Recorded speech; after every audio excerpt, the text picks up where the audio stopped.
Hello everyone, this is Atul. Welcome to my YouTube channel.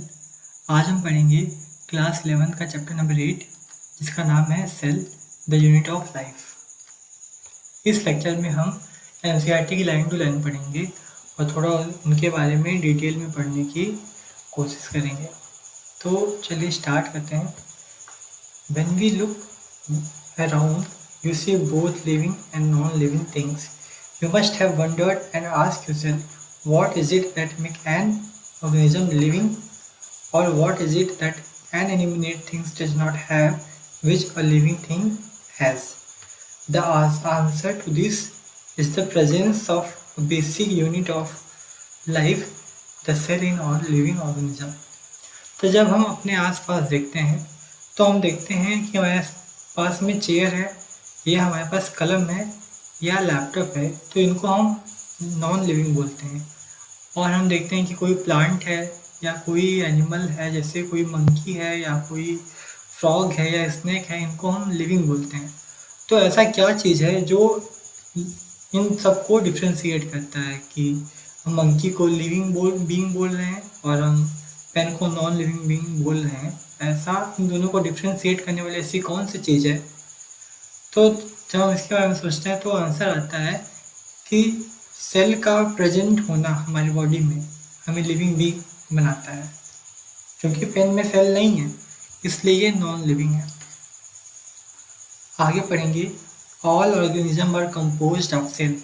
जितने भी organism हैं वो सेल के कंपोजिशन से बने हैं। कई सारी सेल्स मिलकर ऑर्गेनिज्म बनाई हैं। Some are of a single cell are called unicellular. तो ऐसे ऑर्गेनिज्म जो कि सिंगल सेल से बने हैं उनको यूनिसेलुलर बोले जाते हैं। मान लीजिए ये कोई सेल है, तो ये ऑर्गेनिज्म पूरा एक ही सेल का ही है। इसकी पूरी बॉडी के जितने भी लाइफ प्रोसेस होंगे वो सारा एक सेल के अंदर होगा, तो इसको यूनिसेलुलर बोलेंगे। यूनिसेल्यूलर। इसके लाइफ के जितने भी प्रोसेस हैं, रेस्पायरेशन है, एक्सक्रीशन है, अगर प्लांट है तो फोटोसिंथेसिस है, वो सारा एक सेल के अंदर हो जाएगा, इसलिए इसको बोलेंगे unicellular. While others like us composed of many cells are called multicellular. और हमारे जैसे जितने भी ऑर्गेनिज्म हैं जिनकी बॉडी मिलियंस ऑफ सेल से बनी है उनको मल्टी सेलुलर ऑर्गेनिज्म बोलेंगे। नेक्स्ट हम पढ़ेंगे what is cell. So unicellular organism are capable of independent existence and performing the essential function of life.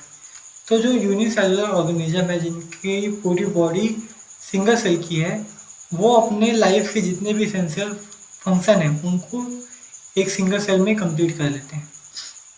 Anything less than a complete structure of a cell does not ensure independent living. Hence cell is the fundamental structural and functional unit of all living organism.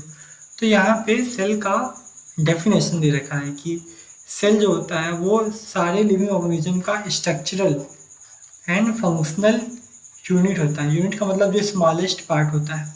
तो हमारा body का जो smallest part है जिससे हमारी body बनी है वो सेल है, इसलिए इसको बोला जाता है स्ट्रक्चरल। और एक सेल के अंदर लाइफ के सारे फंक्शंस हो सकते हैं, vital function, respiration, excretion, photosynthesis, इस तरीके के जितने भी प्रोसेसेस हैं वो एक सेल के अंदर हो सकते हैं, इस तरीके के फंक्शन, इसलिए इसको फंक्शनल यूनिट भी बोला जाता है। तो ये सेल का डेफिनेशन होता है। तो सेल की सबसे पहले डिस्कवरी रॉबर्ट हुक ने की थी, और रॉबर्ट हुक ने जिस सेल की डिस्कवरी की थी वो डेड सेल था। डेड सेल का मतलब उसके पास केवल सेल वॉल था, इस तरीके से कुछ स्ट्रक्चर थे जिसको सेल वॉल बोला गया था, और ये डेड सेल थी, इसके अंदर कुछ भी प्रेजेंट नहीं था, इसलिए इसको डेड सेल बोला गया। बाद में साइंटिस्ट आते हैं एंटोन वॉन लीवेनहॉक। इन्होंने सबसे पहले लाइव सेल देखा था, मतलब Anton von Leeuwenhoek first saw and described a live cell. Robert Hooke के बाद इन्होंने एक लाइव सेल का डिस्कवर किया। कौन? Anton von Leeuwenhoek. उसके बाद आते हैं रॉबर्ट ब्राउन। बाद में रॉबर्ट ब्राउन ने न्यूक्लियस का डिस्कवरी किया। Robert Brown later discovered the nucleus. The invention of microscope and its improvement leading to the electron microscope reveals all the structural details of a cell. सबसे पहले microscope का invention हुआ। Microscope से हम cell के structure को देख पाए थे। बाद में इसमें माइक्रोस्कोप में इम्प्रूवमेंट हुआ और इलेक्ट्रॉन माइक्रोस्कोप का इन्वेंशन हुआ। इलेक्ट्रॉन माइक्रोस्कोप से हम सेल के अंदर जो सेल ऑर्गेनली पाई जाती है उसके बारे में भी स्टडी कर सकते थे। मान लीजिए कोई सेल है और इसके अंदर कोई सेल ऑर्गेनली है, गोल्गी बॉडी हो या माइटोकॉन्ड्रिया हो, तो इनको हम इलेक्ट्रॉन माइक्रोस्कोप से देख सकते थे। तो इलेक्ट्रॉन माइक्रोस्कोप इनको देखने के लिए हेल्प करा था। उसके बाद आता है सेल थियरी के बारे में। सेल थियरी के बारे में कुछ साइंटिस्ट आते हैं और उनका टाइम पीरियड आता है कब उन्होंने अपना स्टडी किया था। तो सेल थियरी में सबसे पहले हम पढ़ेंगे मैथियस स्लाइडेन के बारे में। मैथियस स्लाइडेन ने अपना जो स्टडी किया था वो 1838 में किया था। मैथियस स्लाइडेन एक जर्मन बॉटनिस्ट थे। Matthias Schleiden examined a large number of a plant and observed that all plants are composed of a different kind of cell which forms the tissue of a plant. तो Matthias Schleiden ने क्या करा था, इन्होंने बहुत सारे plant के ऊपर स्टडी किया और उन्होंने ये ऑब्जर्व किया कि जितने भी प्लांट हैं वो अलग अलग तरह की कोशिकाओं के मिलकर बने होते हैं जो पौधों में टिश्यू बनाते हैं, जो प्लांट में टिश्यू बनाते हैं। At about the same time, इसी टाइम पे एक दूसरे साइंटिस्ट आते हैं जिनका नाम है थियोडोर स्वान। थियोडोर स्वान ने अपना जो स्टडी किया था वो था 1839 में। ये एक ब्रिटिश जूलॉजिस्ट थे। So Schwann study different type of animal cells and reported that the cells had a thin outer layer which is today known as plasma membrane.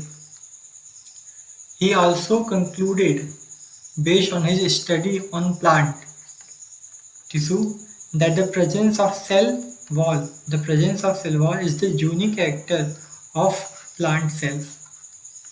तो यहाँ तक हमने क्या पढ़ा कि हमने पढ़ा कि एक साइंटिस्ट थे, कौन? स्लाइडेन। स्लाइडेन ने क्या किया था, बहुत सारे प्लांट के ऊपर स्टडी किया। किसके ऊपर स्टडी किया? बहुत सारे प्लांट के ऊपर स्टडी किया और इन्होंने बताया कि जो प्लांट की बॉडी है ये अलग अलग तरीके की कोशिकाओं से मिलकर बनती हैं जो टिश्यू बनाते हैं, पौधों जो प्लांट में टिश्यू बनाते हैं। उसके बाद दूसरे साइंटिस्ट आते हैं जिनका नाम है स्वान। दूसरे साइंटिस्ट का नाम आता है स्वान। इन्होंने क्या बताया, ये एक जूलॉजिस्ट थे। जूलॉजिस्ट मतलब जो एनिमल सेल के ऊपर डिस्कवरी अपना स्टडी करते थे, जूलॉजिस्ट थे।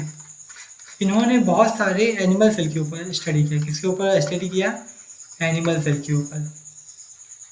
बहुत सारे एनिमल सेल के ऊपर स्टडी करने के बाद इन्होंने ये कंक्लूड किया, ये बताया कि जितने भी एनिमल सेल हैं उनके बाहर एक आउटर लेयर होता है। मान लीजिए ये एक एनिमल सेल है, ये एक एनिमल सेल है, इसके ऊपर एक आउटर लेयर होगा जिसको आजकल प्लाज्मा मेम्ब्रेन के नाम से जाना जाता है। ये एक आउटर लेयर पाया जाएगा। जितने भी एनिमल हैं उनके सेल के बाहर एक आउटर लेयर पाया जाएगा जिसे आजकल प्लाज्मा मेम्ब्रेन बोला है। प्लाज्मा मेम्ब्रेन ये किसने बताया था? ये स्वान ने बताया था। तो प्लाज्मा मेम्ब्रेन की डिस्कवरी भी स्वान ने की थी।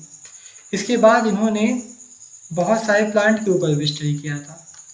क्योंकि ये जूलॉजिस्ट थे उसके बावजूद भी इन्होंने बहुत सारे प्लांट के ऊपर भी स्टडी किया था और प्लांट के ऊपर स्टडी करने के बाद इन्होंने ये पाया कि प्लांट के बाहर, प्लांट की कोशिका के बाहर, प्लांट के सेल्स के बाहर सेल मेम्ब्रेन तो मिलती है। सेल मेम्ब्रेन या प्लाज्मा मेम्ब्रेन सेम है। प्लाज्मा मेम्ब्रेन तो इनके बाहर मिल ही रही है, प्लाज्मा मेम्ब्रेन। इसके साथ साथ प्लांट सेल में एक दूसरा लेयर भी पाया जाता है जिसको सेल वॉल बोलते हैं।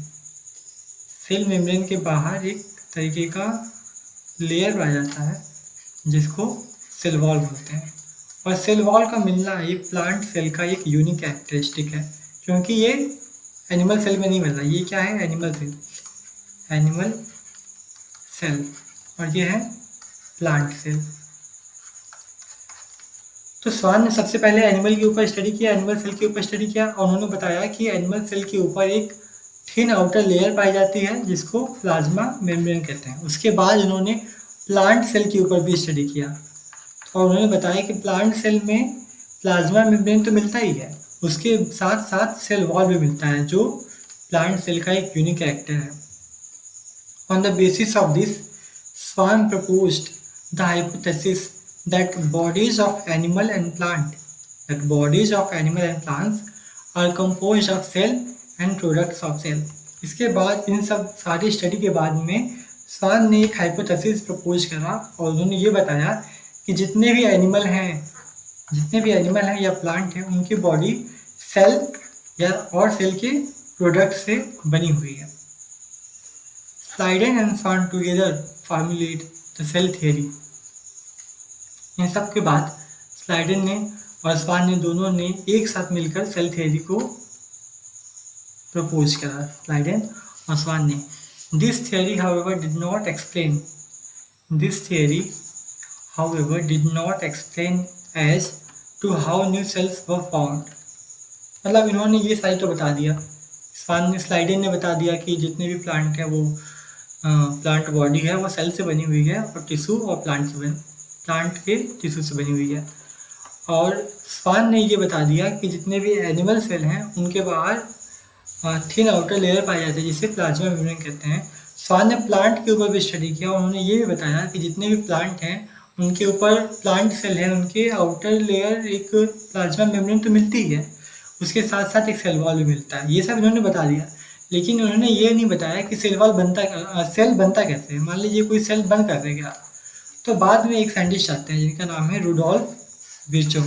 क्या नाम है? साइंटिस्ट का नाम है रुडोल्फ विर्चो। इन्होंने अपना स्टडी 1855 में दिया था। Rudolf Virchow first explained that cell divided and new cells formed from pre existing cell. इन्होंने एक स्टेटमेंट दिया ओमनिस सेलुला ई सेलुला, जिसका मतलब होता है कि जो सेल्स होते हैं उनका फॉर्मेशन पुरानी सेल से होता है। मान लीजिए ये कोई सेल है, इसने डिवाइड किया और ये नई सेल्स बन गई। ओमनिस सेलुला ई सेलुला का मतलब यही है कि जो सेल्स का फॉर्मेशन है ये प्री एग्जिस्टिंग सेल से हुआ है। और उसके बाद रुडोल्फ विर्चो ने स्लाइडेन और स्वान के हाइपोथेसिस को मॉडिफाइड करके एक फाइनल शेप दिया और सेल थ्योरी के 2 नियम दिए हैं जो एनसीईआरटी में मेंशन है। वो ये हैं, all living organism are composed of cell and product of cell. ये तो पहला हो गया कि जितने भी लिविंग ऑर्गेनिज्म हैं वो सेल से और सेल के प्रोडक्ट से बने हुए हैं। दूसरा था all cells arise from pre existing cell, मतलब जितने भी नई कोशिकाएं बनी, नई सेल्स बने, वो पुराने एग्जिस्टिंग सेल से बने हैं। ये सेल थ्योरी के बारे में इतना था। तो सेल थ्योरी के बारे में हमने 3 साइंटिस्ट के नाम पढ़े। एक थे स्लाइडेन जिन्होंने प्लांट के ऊपर स्टडी किया, दूसरे थे स्वान जो प्लांट और एनिमल दोनों के ऊपर स्टडी किया। इन्होंने एनिमल सेल के ऊपर स्टडी करके प्लाज्मा मेम्ब्रेन के बारे में बताया। इन्होंने प्लांट के सेल के ऊपर भी स्टडी किया और सेल वॉल के बारे में बताया कि इन्होंने स्वान ने। उसके बाद रुडोल्फ विर्चो ने ये बताया कि नई कोशिकाओं का निर्माण या फिर नए सेल्स का फॉर्मेशन प्री एग्जिस्टिंग सेल से होता है। तो आज हमने सेल के बारे में पढ़ा और सेल थ्योरी के बारे में पढ़ा। आज की वीडियो में इतना ही। नेक्स्ट वीडियो में हम सेल के बारे में थोड़ा सा और डिटेल में पढ़ेंगे। एन ओवरव्यू ऑफ सेल पढ़ेंगे, इसमें हम सेल ऑर्गेनेलिज के बारे में पढ़ेंगे, कुछ प्रोकैरियोटिक यूकैरियोटिक सेल के बारे में पढ़ेंगे कि प्रोकैरियोटिक सेल क्या होता है, यूकैरियोटिक सेल क्या होता है। सेल के शेप्स कहते हैं, जैसे ये सेल का एक शेप है, ये शेप है, अलग अलग तरीके से सेल के शेप्स के बारे में पढ़ेंगे। तो आज की वीडियो में इतना ही, मिलते हैं नेक्स्ट वीडियो में। तब तक के लिए bye bye, thank you so much for watching.